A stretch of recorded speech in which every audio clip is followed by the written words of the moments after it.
Hello students, welcome to the third and the final video lesson on Bertrand Russell's essay Knowledge and Wisdom.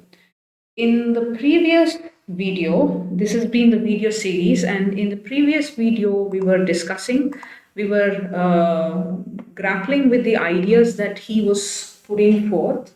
In the first video, we saw how a sense of proportion, awareness of ends of human life, and comprehensiveness. These are the important qualities in order to have develop wisdom. And wisdom just doesn't constitute intellect, but it also includes feeling.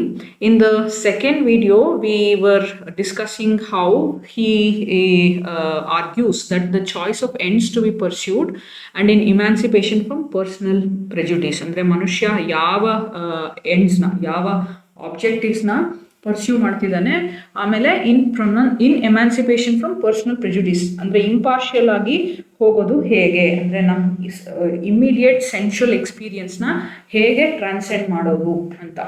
Okay, ಹಾಗಾದ್ರೆ he was speaking about ಇಬ್ರು ಮನುಷ್ಯರು ಒಬ್ರನ್ನೊಬ್ರು hate ಮಾಡಿದ್ರೆ then what can be done in that situation is to kind of not see the situation as black and white, but to see ಒಬ್ಬರು ಇನ್ನೊಬ್ಬರಲ್ಲಿ ನೋಡುವಂತಹ ಗುಣದೋಷಗಳು.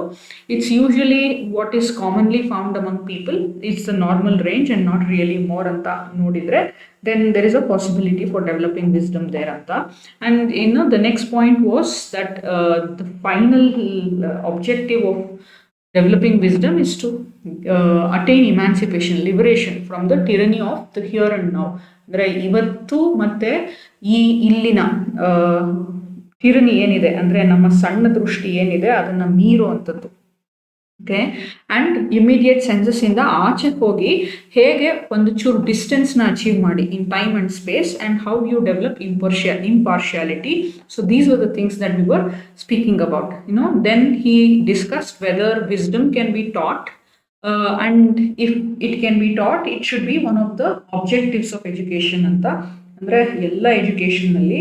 ಆಮೇಲೆ ಹೇಗೆ ನಮ್ಮ ವಿರುದ್ಧವಾಗಿ ಅಥವಾ ನಮಗಿಂತ ವಿಭಿನ್ನವಾಗಿರುವಂತಹ ಒಪಿನಿಯನ್ಸ್ನ ಇಟ್ಕೊಳ್ಳುವಂಥ ಮನುಷ್ಯರ ಜೊತೆ ನಾವು ಹೇಗೆ ಡೀಲ್ ಮಾಡಬೇಕು. ಹಾಗೆ ಈವಿಲ್ನ ನೀವು if you hate evil then that's actually a bondage to evil. But if you really care about developing wisdom then you should try and understand and not really hate. ಅಲ್ಲಿಗೆ ನಿಲ್ಲಿಸಿದ್ವಿ. So those were the main points of the last video, and now we continue. This is the third one and the final one. Okay, it's commonly urged that a point of view such as I have been advocating is incompatible with vigor in action. So it's commonly urged. Okay, common agi jana ankoltare that a point of view such as I have been advocating, ಈ SL ನಾನು ಹೇಳ್ತಿದ್ದೀನಲ್ಲ point of view, ಅದು is incompatible ಅಂದರೆ it doesn't agree with vigour in action. ಅಂದರೆ ಕೆಲಸದಲ್ಲಿ actually ಇದನ್ನು ನೋಡ್ಲಿಕ್ಕೆ ಕಷ್ಟ ಅಂತ. ನೀವು ಹೇಳೋದೇನೋ ಸಿದ್ಧಾಂತ ಹೇಳ್ತೀರಿ, ಆದರೆ ಇದನ್ನು if you have to do it in action, if you have to bring the whole thing in action, then it may not be so easy ಅಂತ. I do not think history bears out this view.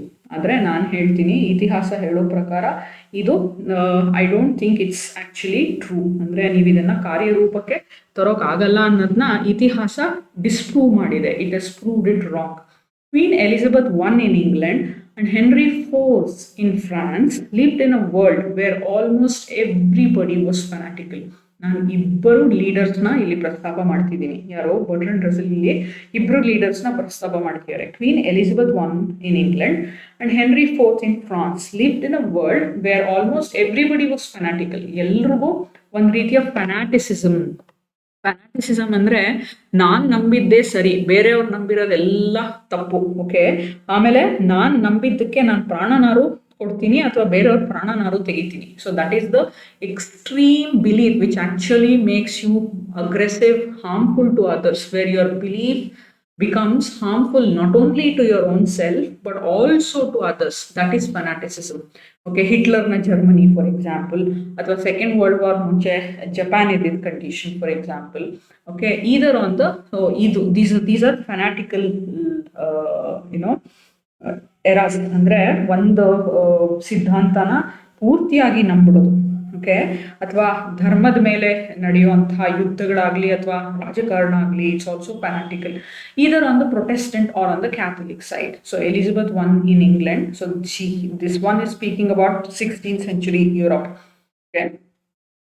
Either on Protestant ಅಥವಾ Catholic side ಅಲ್ಲಿ ಒಬ್ರಿಗೊಬ್ರು ಕಂಡ್ರೆ ಆಗ್ತಿರ್ಲಿಲ್ಲ. ಎರಡು ಪಂಗಡ ಕ್ರಿಶ್ಚಿಯಾನಿಟಿಯಲ್ಲಿ, Protestant ಒಂದು, Catholic ಒಂದು. ಕ್ಯಾಥಲಿಕ್ಗೂ ಪ್ರೊಟೆಸ್ಟೆಂಟ್ಸ್ಗೂ ಇರೋ ವ್ಯತ್ಯಾಸ ಏನು ಅಂದ್ರೆ, the Catholics believe that the Roman church, ಮತ್ತೆ ಅದು ಇಂಟರ್ಪ್ರೇಟ್ ಮಾಡುತ್ತಲ್ಲ ರಿಲಿಜನ್ ಅಂದ್ರೆ ಏನು, ಧರ್ಮ ಅಂದ್ರೆ ಏನು, ಕ್ರಿಶ್ಚಿಯಾನಿಟಿ ಅಂದ್ರೆ ಏನು ಅಂತ, ಅದೇ ಸತ್ಯ ಅಂತ ನಂಬಿದೆ. ಆದ್ರೆ ಪ್ರೊಟೆಸ್ಟೆಂಟ್ ಫೇತ್ ಇದೆಯಲ್ಲ, ಪ್ರೊಟೆಸ್ಟೆಂಟ್ ಫೇತ್ ಏನು ಅಂದ್ರೆ, ನಾನು ಯಾವುದೋ ಪಾದ್ರಿ ಹೇಳಿದ್ನ, ಯಾವುದೋ ಪ್ರೀಸ್ಟ್ ಹೇಳಿದ್ನ ನಂಬ್ಕೋಬೇಕಾಗಿಲ್ಲ.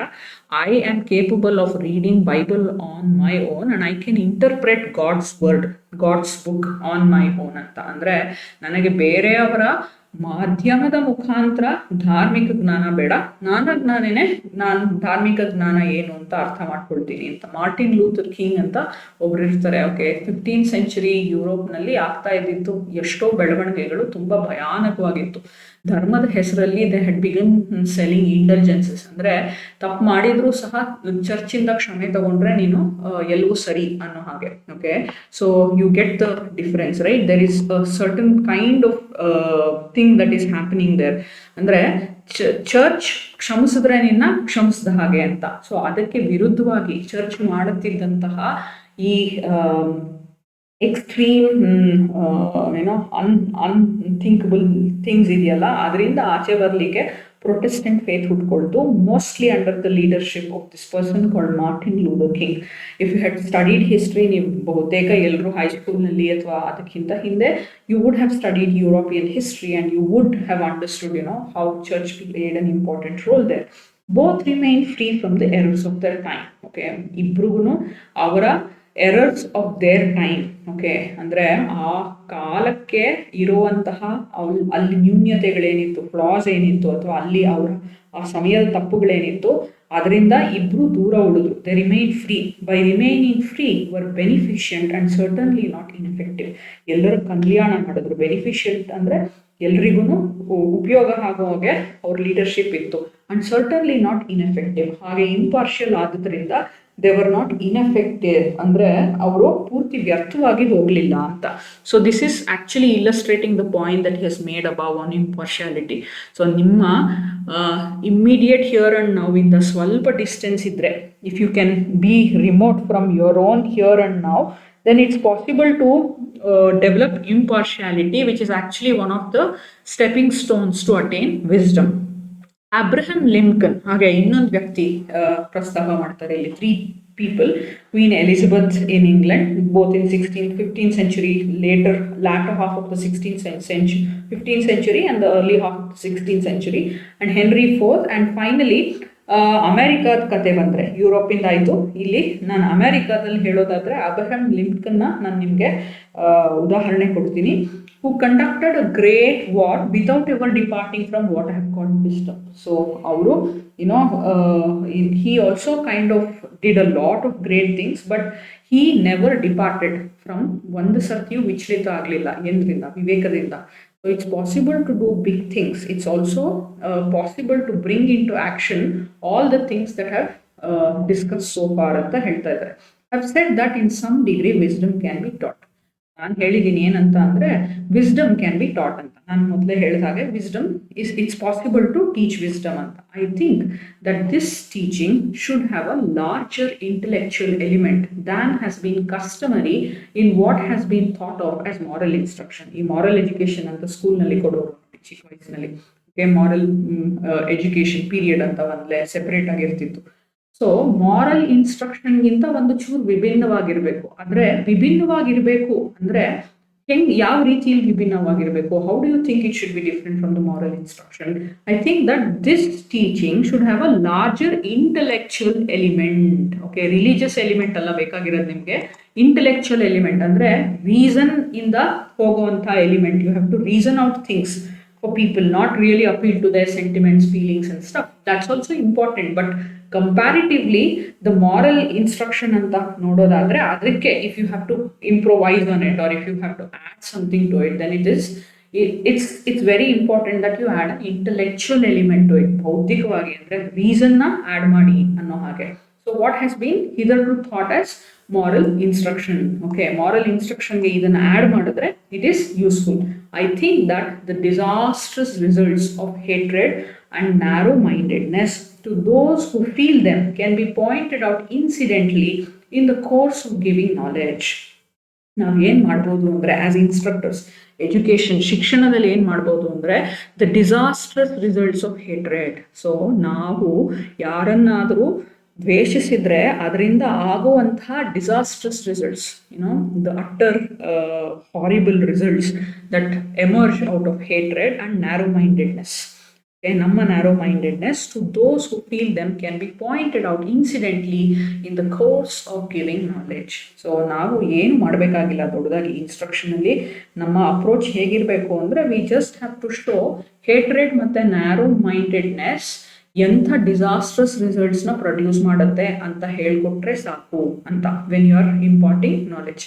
I do not think that knowledge and morals ought to be too much separated. So this is the thing. ಅಂದರೆ ಶಿಕ್ಷಣ ಹೇಗಿರಬೇಕು ಅಂದರೆ ನಾಲೆಡ್ಜ್ ಮತ್ತು ಮಾರಲ್ಸ್ನ ಸೆಪ್ರೇಟ್ ಮಾಡಬಾರ್ದು. So today we call this as value based education. Moral ವ್ಯಾಲ್ಯೂಸ್ನ ಅಥವಾ ನಿಮ್ಮ ಕಲ್ಚರಲ್ ವ್ಯಾಲ್ಯೂಸ್ನ if you are incapable of imparting them through education or if you fail to inspire in students sense or a kind of appreciation for noble ideas, thoughts and feelings, then your education is incomplete anta. So what he is saying is knowledge ಮತ್ತೆ morals. ಈ science ಬೆಳೀತಾ ಈ science ಎಜುಕೇಷನಲ್ಲಿ ಕೆಲವು ಸರ್ತಿ ಬರೀ technical education ಕೊಡ್ತಾರೆ.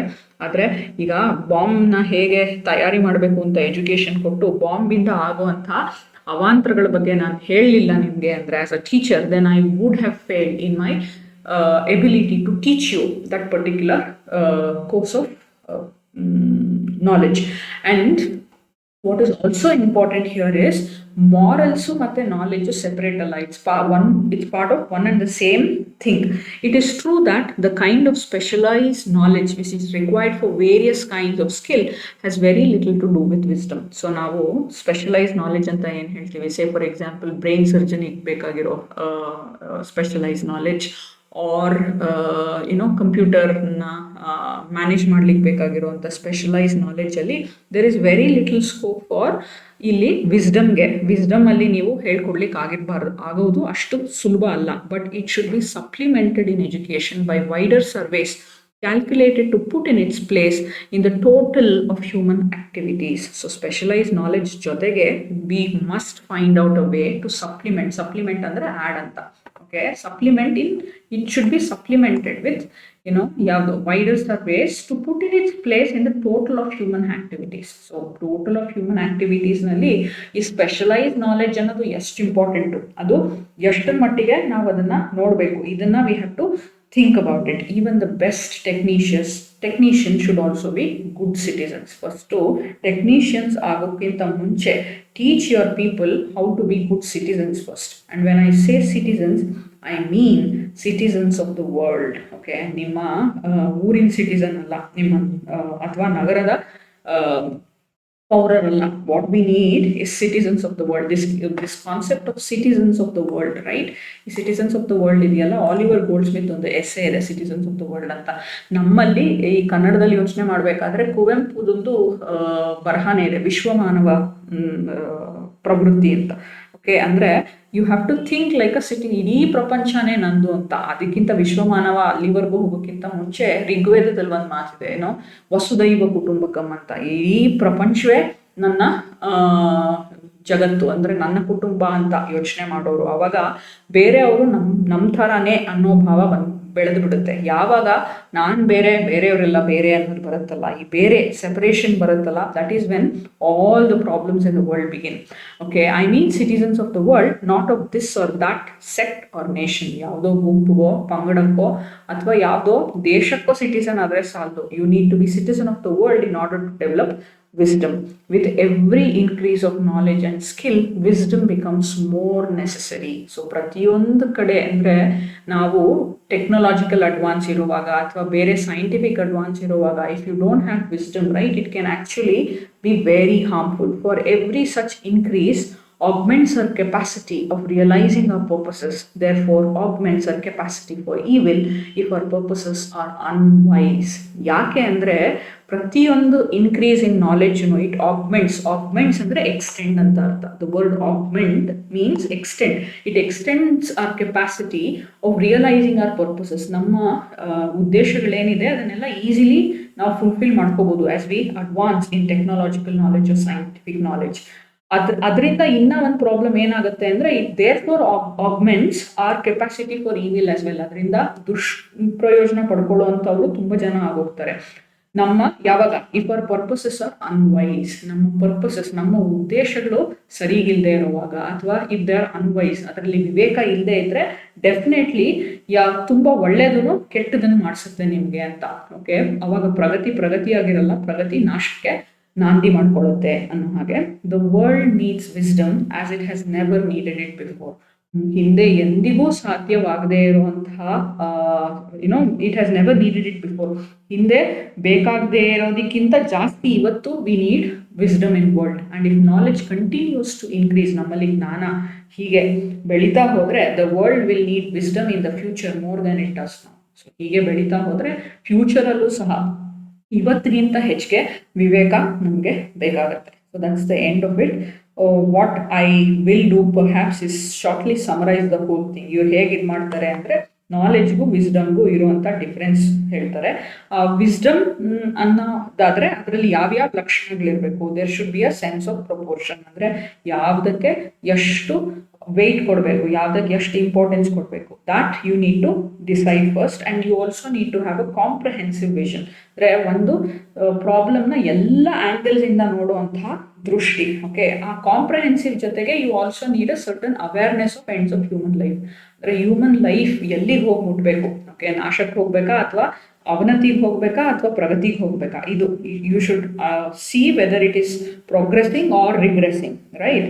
And you also have to stretch comprehensive, not just to include intellect but also feeling. ಮಾನವ ಭಾವನೆಗಳನ್ನು, ಹ್ಯೂಮನ್ ಫೀಲಿಂಗ್ನು ಒಳಗೆ ತಂದಾಗ ಇಂಟೆಲೆಕ್ಟ್ ವಿಲ್ ಬಿ ಎನ್ರಿಚ್ಡ್. ಹಾಗೇನೆ the choice of ends to be pursued, ನೀವು ಯಾವ ಗೋಲ್ಸ್ನ ಪರ್ಸ್ಯೂ ಮಾಡ್ತಿದ್ದೀರಾ. And emancipation from personal prejudice, so ನಿಮ್ಮದೇ ಪರ್ಸ್ನಲ್ ಪ್ರೆಜುಡಿಸ್, ಓಕೆ, ಅದರಿಂದ ಆಚೆ ಬರೋದು. ಇಂಪಾರ್ಷಿಯಲ್ ಔಟ್ಲುಕ್ನ ಕಲ್ಟಿವೇಟ್ ಮಾಡ್ಕೊಳ್ಳೋದು. ಮತ್ತು ವರ್ಲ್ಡ್ನ you don't have to look at it as good or bad. Okay, then the next thing is emancipation from the here and now. ನಿಮ್ಮ immediate ರಿಯಾಲಿಟಿಯಿಂದ, ನಿಮ್ಮ ಇಮ್ಮಿಡಿಯೇಟ್ ಸರೌಂಡಿಂಗ್ಸಿಂದ ಒಂದು ಸ್ವಲ್ಪ ರಿಮೋಟ್ನೆಸ್, ಒಂದು ಸ್ವಲ್ಪ ಡಿಸ್ಟೆನ್ಸ್ನ ಬೆಳೆಸ್ಕೊಳ್ಳೋದ್ರಿಂದ ನಿಮ್ಮ you can actually develop a sense of impartiality.